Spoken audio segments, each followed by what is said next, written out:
Nah, kita akan membahas contoh akuntansi kombinasi bisnis, yaitu misalnya ada dua perusahaan yang akan melakukan kombinasi bisnis, yaitu PT ARI dan PT RERI.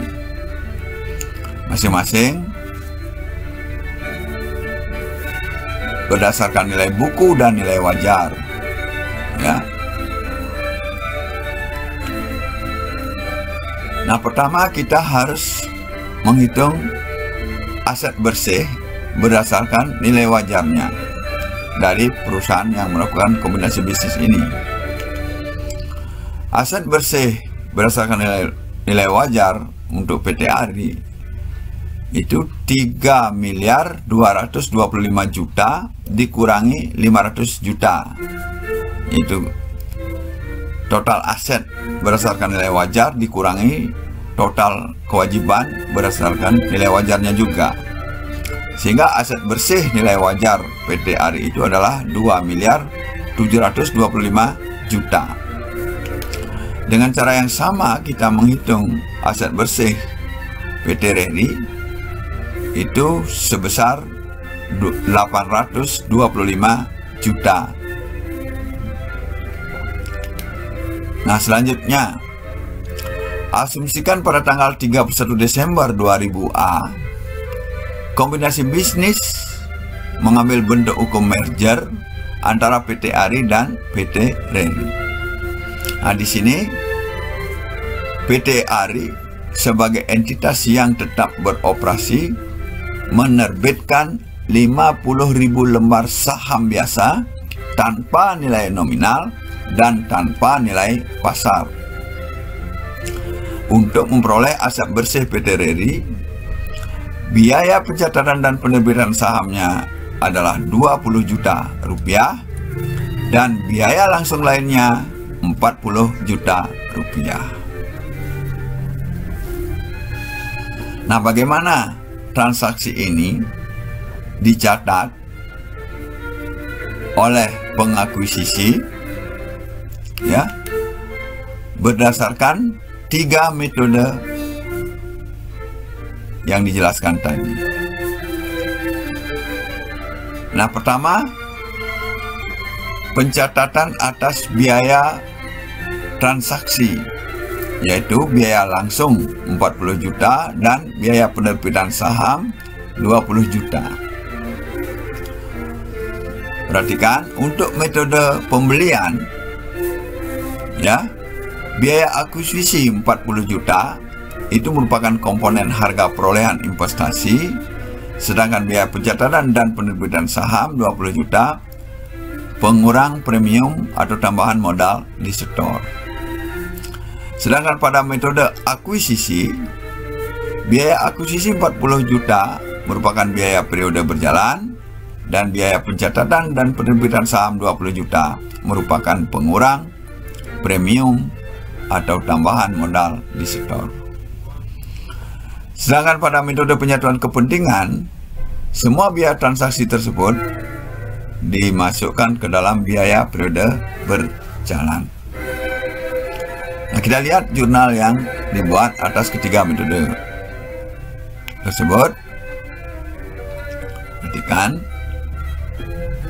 untuk metode pembelian 40 jutanya dicatat pada investasi PT RERI, sedangkan 20 jutanya merupakan beban yang ditangguhkan yang akan nanti dikaitkan dengan tambahan modal di setor.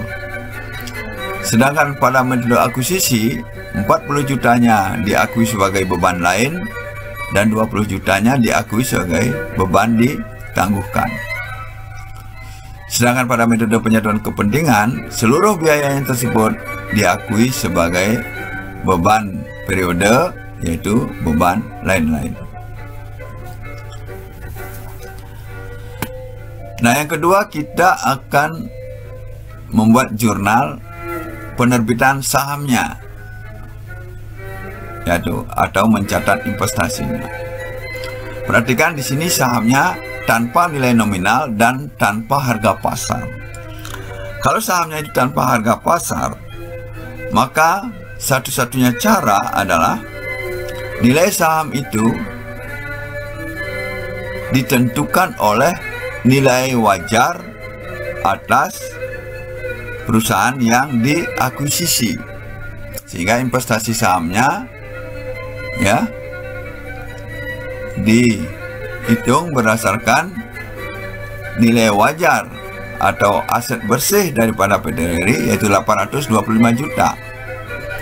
Nah, karena nilai investasinya ini adalah seluruhnya 825 juta untuk metode pembelian, di mana biaya langsung 40 juta sudah dicatat sebagai investasi, maka nilai saham yang akan dicatat sebagai investasi itu adalah selisih aset bersih PT RRI 825 juta dikurangi 40 juta. Sedangkan untuk metode akuisisi, maka nilai investasi itu akan dicatat sebesar aset bersih yang diakuisisi. Sedangkan pada metode penyatuan kepentingan, investasi PT RRI itu diakui berdasarkan nilai bukunya. Perhatikan.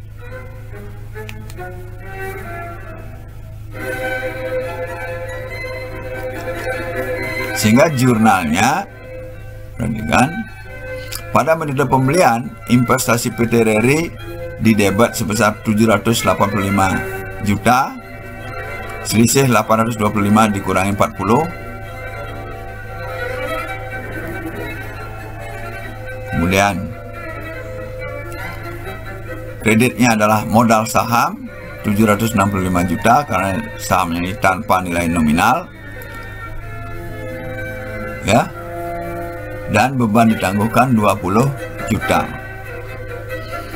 Sedangkan pada metode akuisisi, investasi PT RRI dicatat sebesar nilai wajar aset bersih PT RRI 825 juta, beban ditangguhkan di kredit, sisanya itu adalah modal saham 805 juta karena sahamnya tanpa nilai nominal.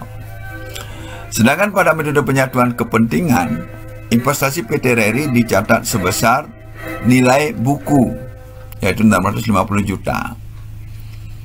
Oke, modal sahamnya dicatat persis seperti modal saham nilai buku. Tambahan modal di store juga sama dengan nilai buku, dan saldo laba sama dengan nilai buku.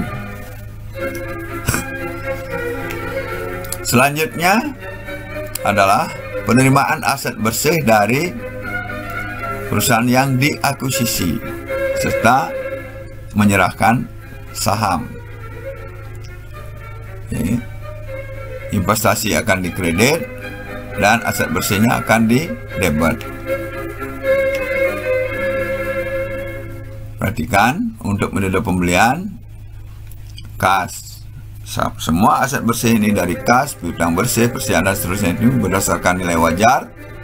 Investasi di kredit, metode akuisisi juga demikian, ya. Sedangkan pada metode penyatuan kepentingan, masing-masing pos itu dicatat berdasarkan nilai bukunya.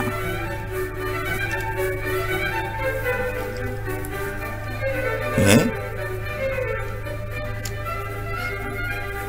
Nah, neraca saldo PT ARI setelah kombinasi bisnis merger tersebut, kan kita buatkan kertas kerjanya, di mana dasar yang kita pakai itu adalah saldo nilai buku PT ARI.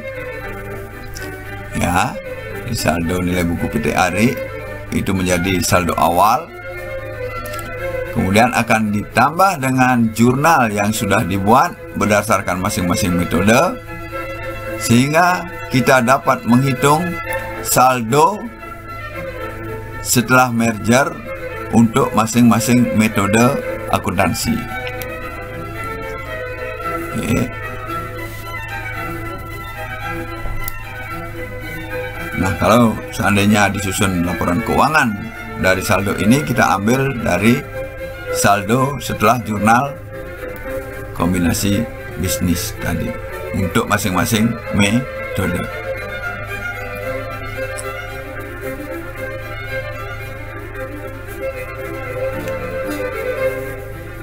Oke, kita break dulu. Perhatikan, slide ini hanya untuk pembelajaran yang sangat sederhana dan bukan untuk menggantikan. Nah, jangan lupa subscribe, like, dan share ke sahabat-sahabat.